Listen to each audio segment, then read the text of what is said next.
নমস্কার বন্ধুরা, আর গরম খাবার চ্যানেলে আপনাদের সবাইকে স্বাগত জানাই। আজকে কিন্তু ঘরে থাকা কিছু উপকরণ দিয়ে কিন্তু আজকে খুব সুস্বাদু একটা পকোড়ার রেসিপি আপনাদের সঙ্গে শেয়ার করছি, বা বড়া বলতে পারেন।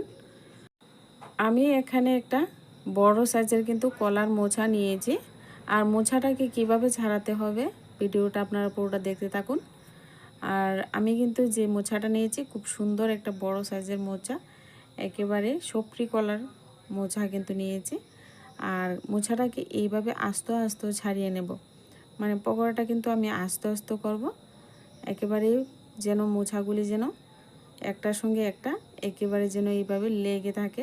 এইভাবে কিন্তু আপনারা ছুরি দিয়েও করতে পারেন বা হাত দিয়েও টান দিলেও কিন্তু এইভাবে সুন্দর করে চলে আসবে। দেখুন বন্ধুরা, একটাও কিন্তু আলাদা হয়ে যায়নি। সবটা মোছা কিন্তু এইভাবে আমি ছাড়িয়ে নিচ্ছি। আপনারা আপনাদের পছন্দ অনুযায়ী বা ছুরি দিয়েও কাটতে পারবেন। আর ছুরি দিয়ে কীভাবে কাটবেন এটাও আমি দেখিয়ে দিচ্ছি। আর চ্যানেলে যদি নতুন বন্ধু হয়ে থাকেন বন্ধুরা, আমার চ্যানেলটিকে সাবস্ক্রাইব করে দিয়ে পাশে থাকবেন। পাশে থাকা বেল আইকনটি বাজিয়ে দেবেন, যখনই আমি কোনো ভিডিও আপলোড করব আপনারা কিন্তু সবার প্রথমে পেয়ে যাবেন। তো একটা ছুরি দিয়ে কেটে দিচ্ছি। তো দেখুন, এইভাবে কিন্তু আস্তে আস্তে করে ছুরি দিয়ে কাটবেন, দেখবেন একেবারেই একটার সঙ্গে একটা লেগে থাকবে, একেবারে আলাদা হবে না। তো হাতের আঙ্গুলের মতো দেখতে হবে। তো এভাবে সমস্ত মোচাটা আমি ছাড়িয়ে নেব।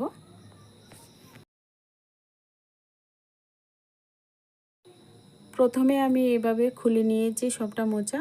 আর কিভাবে ছাড়াবেন মোচাটা, এভাবে স্টিকটা ভেতর থেকে আর উপরে যে সাদা অংশটা থাকে পর্দার মতো, সেটা কিন্তু আমি ফেলে দিই সবসময়। আর এভাবে কিন্তু মোচাটা পরিষ্কার করে নেব, যাতে করে একটার সঙ্গে একটা লেগে থাকে, একেবারে যেন না আলাদা হয়ে যায়, এদিকে খেয়াল রাখতে হবে। আর এখানে আমি 1 কাপ আতপ চাল আর 1 কাপ মসুর ডাল আগে থেকে ভিজিয়ে রেখেছি। আমি চাল আর ডাল দিয়ে কিন্তু আজকে বড়াটা তৈরি করব। চাল আর ডাল আমি 1 ঘন্টার মতো ভিজিয়ে রেখেছিলাম। এবার একটা মিক্সিং জারে জল জড়িয়ে নিয়ে নিচ্ছি। এবার আমি সমস্ত চাল ডালটা পেস্ট করে নেব ভালো করে। আর এদিকে আমি একটা বোলের মধ্যে নিয়ে নিয়েছি পরিমাণ মতো জল, তার মধ্যে হাফ চামচ লবণ দিয়ে দিলাম। আর দিয়ে দিচ্ছি এখানে সামান্য পরিমাণে একটু হলুদ গুঁড়ো। তো এইভাবে জলের মধ্যে এইভাবে মিশিয়ে দিয়ে আমি কিন্তু এবার যে কলার মোচাটা ছাড়িয়ে নিয়েছিলাম সবগুলি আমি জলের মধ্যে দিয়ে আমি 1 ঘন্টার মতো কিন্তু ভিজিয়ে রেখে দেব। এতে করে কিন্তু কলার মোচার মধ্যে যে কষটা থাকবে সেটা বেরিয়ে যাবে। আর এভাবে যদি না করেন তাহলে কিন্তু পকোড়াটা যখন তৈরি করবেন তখন কিন্তু একেবারে দেখবেন কষের জন্য আর খেতে পারবেন না, একে মুখে যেন কষ লাগবে। এবার আমি অন্যদিকে যে পেস্টটা করেছিলাম একটা বাটিতে নিয়ে নিয়েছি। এর মধ্যে কিছু মশলা আমি এখানে অ্যাড করছি। এখানে পরিমাণ মতো হলুদ গুঁড়ো দিয়ে দিচ্ছি, পরিমাণ মতো শুকনো লঙ্কা গুঁড়ো দিয়ে দিচ্ছি, এখানে ভাজা জিরা ধনের গুঁড়ো হাফ চামচ দিয়ে দিচ্ছি, এখানে অল্প পরিমাণে কালো জিরে, পকোড়াতে আমার কালো জিরে খেতে ভালো লাগে। এখানে দিয়ে দিচ্ছি পরিমাণ মতো লবণ। বন্ধুরা, এবার কিন্তু অল্প অল্প জল দিয়ে একটা ব্যাটার তৈরি করে নেব। ব্যাটারটা যেন একেবারে পাতলা বা ঘন না হয়ে যায়। তো একটু একটু অল্প অল্প করে জল দিয়ে দেখবেন, প্রথমে অল্প অল্প করে জল দিয়ে তারপর যদি জল লাগে আরও দেব। আমি কিন্তু আরও জল অ্যাড করব। তো ঘন হয়ে গেছে, আর একটু জল অ্যাড করব। আমি এখানে আরও অল্প পরিমাণে কিছু জল অ্যাড করে দিয়েছি। এবার ভালো করে একটা ব্যাটার তৈরি করে নিচ্ছি।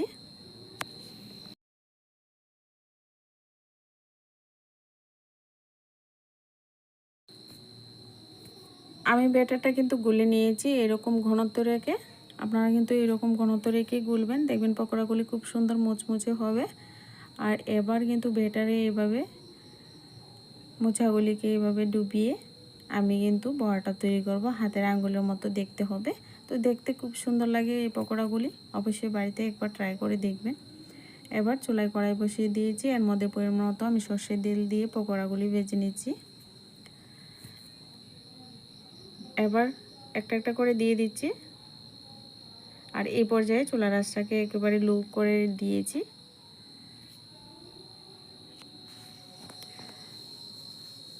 তো আমি প্রথমে 3টা দিলাম। এবার একটু লালচে কালার করে ভেজে নেব ওলট পালট করে। আর চাল দেওয়াতে কিন্তু পকোড়াগুলি একেবারে মচমুচে হবে। যারা এভাবে মুছার বড়া তৈরি করে খেয়েছেন তো খেয়েছেন, আর যারা খাননি এভাবে করে দেখবেন, ভীষণ ভালো লাগে। ঘরে থাকা কিছু সামান্য উপকরণ দিয়ে জন্য আপনারা এত সুন্দর একটা বড়া কিন্তু তৈরি করে নিতে পারবেন। আর গরম পাতে, দুপুরের পাতে তো জাস্ট জমে যাবে বন্ধুরা। তো খুব ভালো লাগে। এইভাবে মুচমুচে করে ভেজে নিয়ে তুলে নেব।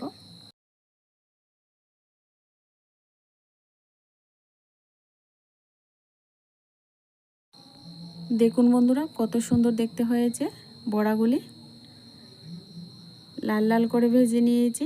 এবার কিন্তু তুলে নিচ্ছি, একটা একটা করে একটা পাত্রে তুলে নিচ্ছি।